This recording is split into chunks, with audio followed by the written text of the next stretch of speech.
Hi friends, welcome to my channel. ఈరోజు మనము grape juice ఎలా ప్రిపేర్ చేసుకోవాలో చూసేద్దాం. దానికోసం పావు కిలో గ్రేప్స్ని ఒక 4-5 సార్లు సాల్ట్ వాటరు కొద్దిగా వంట సోడా వేసి బాగా క్లీన్ చేసుకున్న తర్వాత ఒక మిక్సీ జార్ తీసుకొని ఇందులోకి యాడ్ చేసుకుందాము.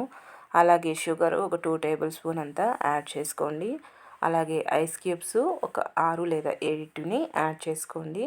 అలాగే చల్లటి వాటర్ని ఒక కప్పు యాడ్ చేసుకొని మిక్సీ మూత పట్టేసి దీన్ని మెత్తగా మిక్సీకి పట్టేసుకుందాం. చాలా టేస్టీగా ఉంటుంది. ఈ సమ్మర్లో హెల్తీ కూడా ఇంట్లోనే ప్రిపేర్ చేసుకోవడం వల్ల ఈ విధంగా ప్రిపేర్ చేసుకొని దీన్ని మనము ఒక గ్లాసులోకి యాడ్ చేసుకుందాము.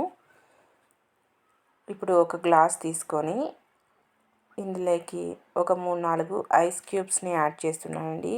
జ్యూసెస్ అనేది చల్లగా ఉంటే బాగుంటుంది తాగడానికి. ఇక నేను 3 ఐస్ క్యూబ్స్ని యాడ్ చేసి మనం ఇందాక ప్రిపేర్ చేసుకున్న ఈ జ్యూస్ని యాడ్ చేసుకుందాం.